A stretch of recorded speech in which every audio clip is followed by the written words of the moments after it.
Hello friends, welcome to ஆரோக்கிய சமையல்.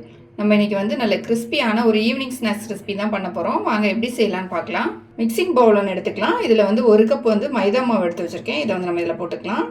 ஒரு carrot வந்து துருவி வச்சுருக்கேன், அதையும் நம்ம இது கூட போட்டுக்கலாம். ஒரு வெங்காயம் வந்து பொடியாக கட் பண்ணி வச்சுருக்கேன், அதையும் நம்ம போட்டுக்கலாம். ஒரு 3 பச்சை மிளகா வந்து பொடியாக கட் பண்ணி வச்சுருக்கேன், அதையும் நம்ம போட்டுக்கலாம். நம்ம காரத்துக்கு வேண்டி இதில் பச்சை மிளகா மட்டும்தான் சேர்க்க போகிறோம். அதனால் வந்து நான் வந்து 3 பச்சை மிளகா எடுத்திருக்கேன். பொடியாக கட் பண்ணால் கொஞ்சம் கருவேப்பிலை போட்டுக்கலாம். ஒரு சின்ன துண்டு இஞ்சி வந்து பொடியாக கட் பண்ணி வச்சுருக்கேன், அதையும் நம்ம இது கூட போட்டுக்கலாம். 1/2 டீஸ்பூன் அளவுக்கு ஜீரகம் எடுத்திருக்கேன், இதையும் போட்டுக்கலாங்க.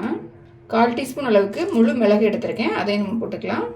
மிளகு வந்து முழுசாக வேண்டாட்டி நீங்கள் வந்து மிக்சியில் வந்து லைட்டாக அடிச்சுட்டு கூட சேர்த்துக்கோங்க. தேவையான அளவு உப்பு சேர்த்துக்கலாம்.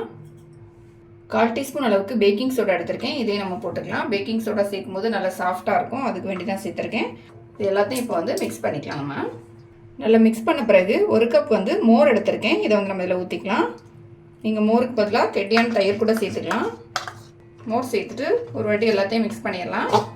மோர் சேர்த்து மிக்ஸ் பண்ண பிறகு பார்த்திங்கன்னா நமக்கு வந்து இந்த மாதிரி திக்காக இருக்குது. நமக்கு வந்து கையில் எடுத்து மாவு வந்து ஆயில் போடுற அளவுக்கு வேணும். அதனால் வந்து நம்ம தண்ணி சேர்த்து மிக்ஸ் பண்ணிக்கலாம். தண்ணி சேர்த்து நல்லா மிக்ஸ் பண்ணிக்கிட்டேன். மிக்ஸ் பண்ண பிறகு பார்த்திங்கன்னா மாவு வந்து நமக்கு வந்து இப்படி தான் இருக்கணும். அப்போ தான் வந்து ஆயிலில் போட்டு ஃப்ரை பண்ணுறதுக்கு நமக்கு வந்து ஈஸியாக இருக்கும். அதிகமாக தண்ணி இருந்தாலும் ஆயில் வந்து அதிகமாக குடிக்கும். இப்போ நமக்கு வந்து மாவு வந்து ரெடி ஆகிடுச்சு. ஸ்டவ் ஆன் பண்ணிவிட்டு கடாயில் வந்து எண்ணெய் ஊற்றி வச்சுருக்கேன். எண்ணெய் பார்த்திங்கன்னா நல்லா சூடாகிடுச்சு. இப்போ நம்ம ரெடி பண்ணி வச்சுருந்த மாவுலேருந்து கொஞ்சம் கொஞ்சமாக எடுத்து சின்ன சின்ன போண்டா மாதிரி போட்டுக்கலாம். நம்ம ஆயில் வந்து நல்லா சூடான பிறகு இந்த மாதிரி போட்டுக்கலாம். அப்போ தான் வந்து மேல் பக்கம் நல்லா கிறிஸ்பியாகவும் உள் பக்கம் வந்து நல்லா சாஃப்டாகவும் இருக்கும்.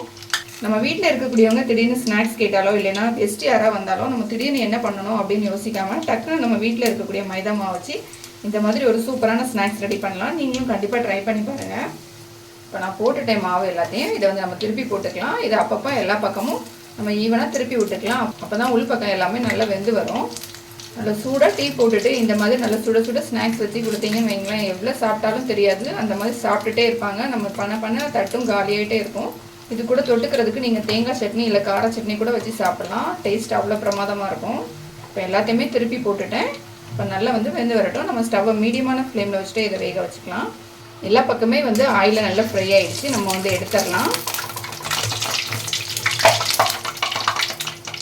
நல்ல கிறிஸ்பியான நம்மளோட ஈவினிங் டைம் ஸ்நாக்ஸ் வந்து ரெடி ஆகிடுச்சு. நம்ம சேனலில் பார்த்தீங்கன்னா நிறைய சிம்பிளான ரெசிபி, நம்ம வீட்டில் இருக்கக்கூடிய பொருட்களை வச்சு எப்படி ஸ்நாக்ஸ் பண்ணலாம் அப்படிங்கிறது நிறைய வீடியோ இருக்குது. கண்டிப்பாக செக் பண்ணி பாருங்கள். இப்போ மீதி இருக்கதே நம்ம ஆயிலில் போட்டு ஃப்ரை பண்ணி எடுத்துக்கலாம். ஒரு கப் மைதா மாவு வச்சு எப்படி ஒரு டேஸ்ட்டான நல்ல கிறிஸ்பியான ஈவினிங் ஸ்நாக்ஸ் பண்ணலாம் அப்படிங்கிறத பார்த்தோம். இது வந்து கண்டிப்பாக ட்ரை பண்ணி பாருங்கள், ரொம்ப டேஸ்ட்டாக இருக்கும். இந்த வீடியோ உங்களுக்கு பிடிச்சிருந்தா லைக் பண்ணுங்கள், ஷேர் பண்ணுங்கள், மறக்காமல் என்னோட சேனலை சப்ஸ்கிரைப் பண்ணுங்கள்.